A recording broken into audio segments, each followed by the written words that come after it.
महोदय, सरकार के इस विधेयक के लाने का मंशा राज्य के अंदर के नगर क्षेत्रों को दुरुस्त करना है, अतिक्रमण को हटाना है, लोगों को सुविधाएं देनी है, बच्चे स्कूल जा सकें, हमारी जो एम्बुलेंस है वो सही तौर पर हॉस्पिटल पहुंच सके, अच्छी चिंता है।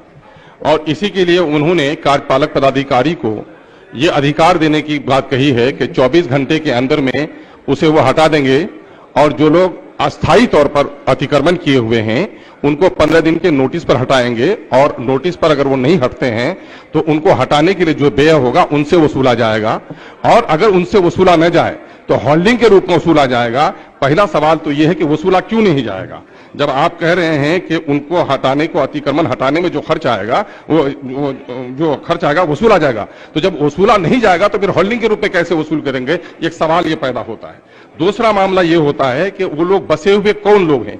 बसे हुए लोग हैं फेरा वाले, ठेला वाले, और वो लोग हैं अतिक्रमण किए हुए जो लोग भूमिहीन हैं।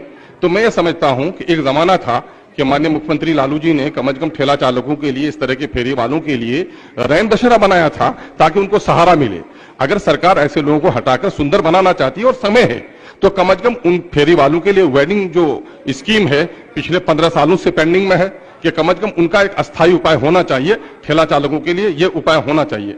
दूसरा मामला यह है कि ये सभी लोग गरीब लोग हैं, इनके बसाने का मामला होना चाहिए।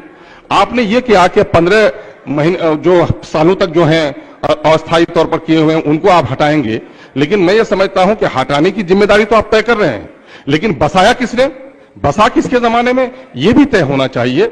चूंकि देखा यह गया है कार्यपालक पदाधिकारी के अधीन जो कर्मचारी होते हैं वो अवैध वसूली के जरिए से ऐसे लोगों से बसाते भी हैं और ऐसे लोगों से वसूली भी करते हैं। तो जिनके जमाने में बस रहा हो उनकी भी जिम्मेदारी तय होनी चाहिए, और उसके लिए जरूरी यह होगा कि नगर क्षेत्र में जो खाली पड़ी हुई जगह है और जो अतिक्रमित क्षेत्र है उसका सर्वे होना चाहिए, ताकि जिम्मेदारी तय करते वक्त हमें आसानी हो कि किस पदाधिकारी के जमाने में ये अवैध बसावट हुई है और इस अवैध बसावट से जो वसूली हुई है। अभी जो कुछ हुआ यहाँ पर नेपाल नगर कॉलोनी में कि जिन लोगों ने अवैध वसूली की थी ऐसे लोगों के संपत्तियों की जांच हो, तो मैं चाहूंगा एक प्रावधान ऐसा होना चाहिए कि नगर पालिका के कार्यपालक पदाधिकारी जिसके जमाने में इस तरह की अवैध बसावटें हो रही हों उसके का भी इंक्वायरी होनी चाहिए कि उन्होंने कितनी अवैध वसूली की है, और अवैध वसूली तय पाए तो उनके तनख्वाह और उनके पेंशन से भी इसके कटौती का प्रावधान होना चाहिए।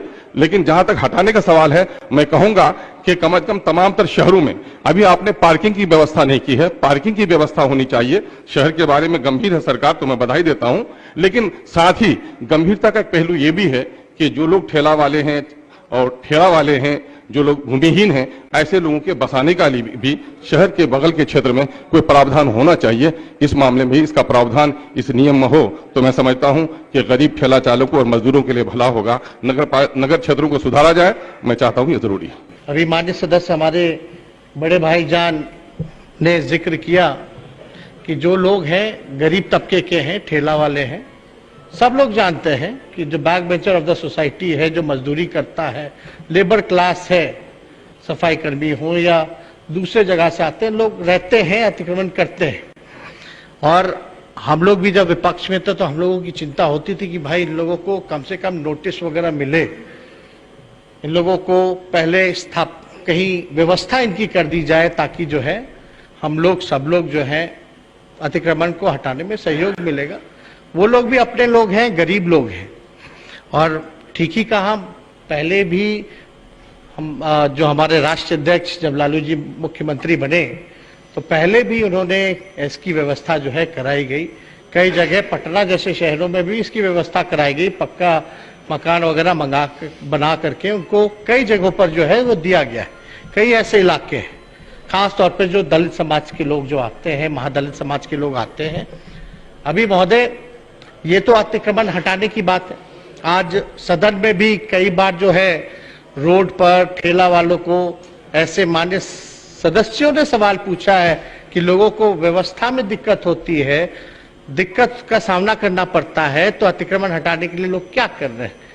ट्रैफिक की, जाम की, हर तरह की समस्या जो है उत्पन्न हो जाती है।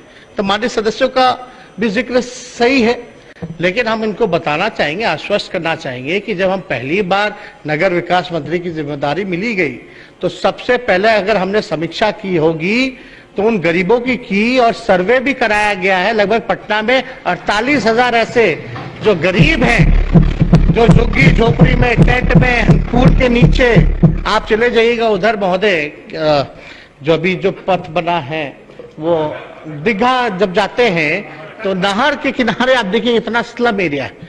तो खास तौर पे जो स्लम के लोग हैं उनके लिए एक नई योजना हम लोग विचार कर रहे हैं, एक नई पॉलिसी बना रहे हैं। उनके स्थायी पक्का मकान उन लोगों को दिया जाए एक जगह, और उस जगह को भी हम लोग चिन्हित करने का लोकेशन हम लोग देख रहे कि कहाँ व्यवस्था होगी। लेकिन पहला जो सर्वे हुआ है उसमें तकरीबन जो है लगभग 48,000 लोग जो ऐसे हैं जो झुग्गी झोपड़ी में रहने का काम करते हैं। तो इनको हमको जगह देना है। इसके लिए हमारा विभाग जो है बड़ी तेजी से नियम भी ला रहा है और योजना भी ला रहा है। उसमें कुछ छोटी मोटी चीजें थी जो सुधार की जरूरत थी, वो हम लोगों ने किया है। और जल्दी हमको लगेगा कि अगर आप सब लोगों का साथ और विश्वास रहेगा, मिलेगा, तो इस चीज को भी हम जल्दी ला करके आपके सदन में करवाने का काम करेंगे। अभी तो यह अतिक्रमण हटाने में बहुत थोड़ा दुविधा होता है।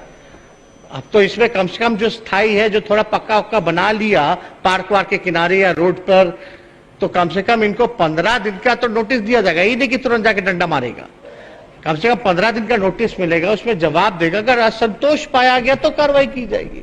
तो ये इसमें ये सारा प्रावधान है।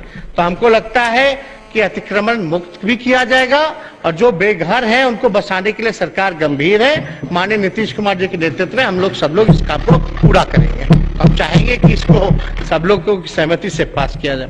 चैनल को लाइक, शेयर एंड सब्सक्राइब करें और बेल आइकन दबाना ना भूलें।